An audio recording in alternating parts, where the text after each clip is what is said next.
Welcome back to the CSEA Public Sector Local and Unit Election Meeting Chairperson Training Video Series. This presentation is the second in a series of videos created to assist you with preparing for and running the election for officers of your bargaining unit. Before listening to this presentation, you should have listened to the Election Meeting Chairperson Training Introductory video, which gave a broad overview of the entire process along with starting steps. Again, speaking is Leslie Perrin, Deputy Counsel in the CSEA Legal Department and one of the staff members who supports the statewide election committee. This session will cover the nomination and application process in detail. By this point, you should have selected or created an election schedule and posted the schedule, notice of the election, in other words, your nomination notice, which lists the positions to be filled, as well as the statewide election committee's standing rules and regulations and the notice regarding campaigning. Your nomination period may not begin until at least 15 days after those notices and your schedule have been posted. You received in your packet of materials the Candidate Eligibility List, or CEL, which lists the names of all persons in your bargaining unit who meet the requirements to be eligible to run for office. This list was paper-clipped to the cover letter in your packet. Remember, if a name is on the candidate eligibility list, it means the person was a member in good standing of the local or unit as of June 1st, 2016, as well as meeting other age and eligibility requirements. From time to time, you may be aware, or someone else may tell you, that the status of a person whose name appears on the candidate eligibility list has changed. For example, someone may have promoted out of the bargaining unit or had a break in service sometime between the eligibility date of June 1st, 2016 and whenever you are holding your application process. If this issue comes up, you should contact the membership department and request that they review the person's eligibility to run for office. Since you are representing a local or unit with 150 or fewer members, you will follow a self-nomination or application process. No petitioning necessary. Once your notices are posted, stating the nomination period, you may begin to hear from members who are interested in running for office. Please keep in mind that you should not release copies of the application to anyone until the first day of your nomination period. Then, applications must remain available throughout the application period until the application deadline on the last day. Folks may run as an individual for a specific office, or they may pull together and run as a slate as a group. The M-1 form is for individuals, and the M-2 form is for slates. As you can see when you look at the forms in your book, for slates, each person running on the slate must sign the form. There are several more slots on the back of the actual M2 form in the booklet.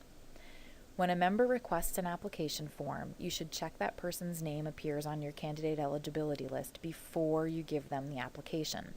If their name does not appear but they believe that it should, you should contact the membership department to ask about the person's status. As the applications are returned to you, you will need to make sure they're filled out by and signed by a member whose name appears on the candidate eligibility list. For slates, every person must be eligible on the slate. We'll discuss slates a little bit later.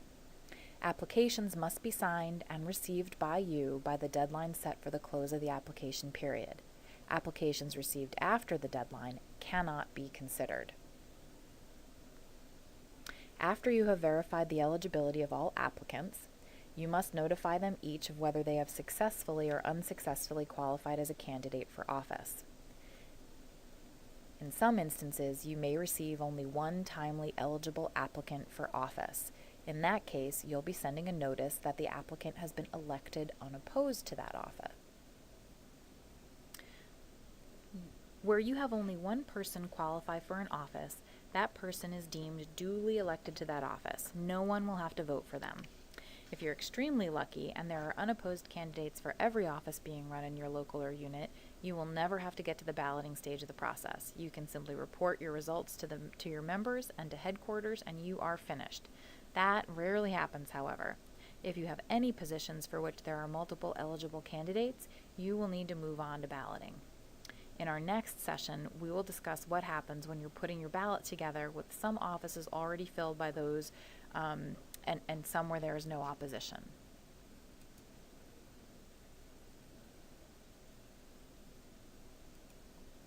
Where you have people who want to run as a slate and they have properly signed and submitted a slate application slate consent form, M2, there may be issues that arise during the application process. If one member of the slate must or would like to withdraw, a slate withdrawal form must be completed. You see that here as Form M-10. Any member of the slate may submit this form. All members of the slate are considered to be responsible for advising the election meeting chairperson of such change. As you can see on Form M10, a withdrawal from a slate may be voluntary or involuntary. The impact on the application process depends on which type of withdrawal you're dealing with.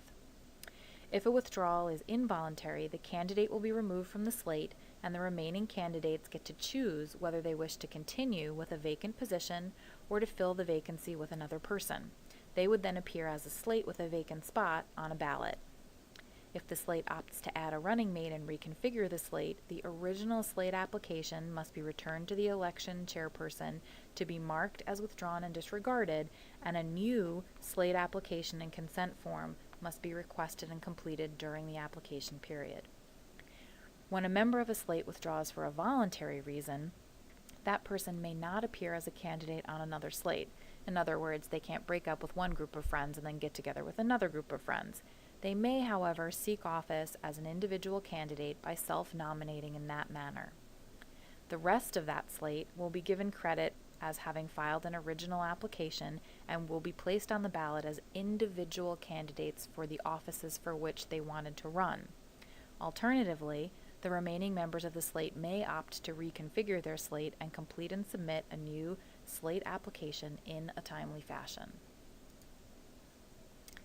Some of you may be fortunate enough to be finished with your election at the end of the nomination process, but most of you will need to move on because there are opposing candidates for at least one office. We will cover the rest of the election process from ballot design through reporting and wrap-up over the course of the next 2 sessions. Until then, good luck!